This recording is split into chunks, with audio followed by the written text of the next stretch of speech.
karena beliau tidak dapat hadir beserta keluarga di tengah-tengah kita pada saat ini. Viral, kisah pilu dialami oleh seorang mempelai perempuan di Palembang, Minggu 22 Mei 2022. Tepat di hari yang direncanakannya akan digelar akad disambung resepsi, sang mempelai pria dan keluarganya tidak kunjung datang bahkan hingga waktu acara telah selesai. Cerita pilu ini dialami Ika yang rencananya akan menikah dengan seorang pria bernama Abdurrahman Abian Haris. Edi, paman Ika, tak menampik adanya peristiwa ini. Keluarga Ika sudah berupaya mencari keberadaan calon mempelai pria dan keluarganya, namun tidak ada hasil yang didapat. Edi mengungkapkan akibat kejadian ini Ika dan keluarga besarnya sangat sakit hati.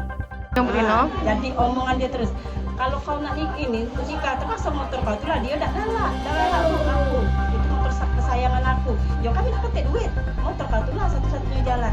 Nah mungkin dari situlah dia kesel sama Dinda. Memang lanang tuh gawe apa, Bu? Dia baru tamat SMA. Terutama Ika yang merasa sangat syok dengan peristiwa tersebut.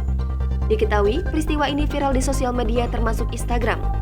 Dalam rekaman, terlihat kekecewaan dari orang-orang yang sudah mempersiapkan acara pernikahan ini. Sebab pengantin pria dan keluarganya tidak kunjung datang.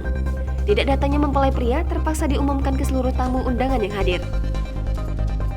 Pengen si Haris sama keluarga itu dihukum seberat-beratnya. Jadi ada upaya untuk melapor ke polisi? Iya, sudah.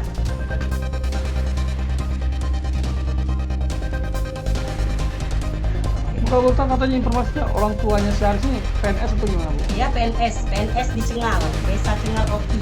Orang tuanya. Kalau yang perempuan itu di Cengal. PNS juga. Ya.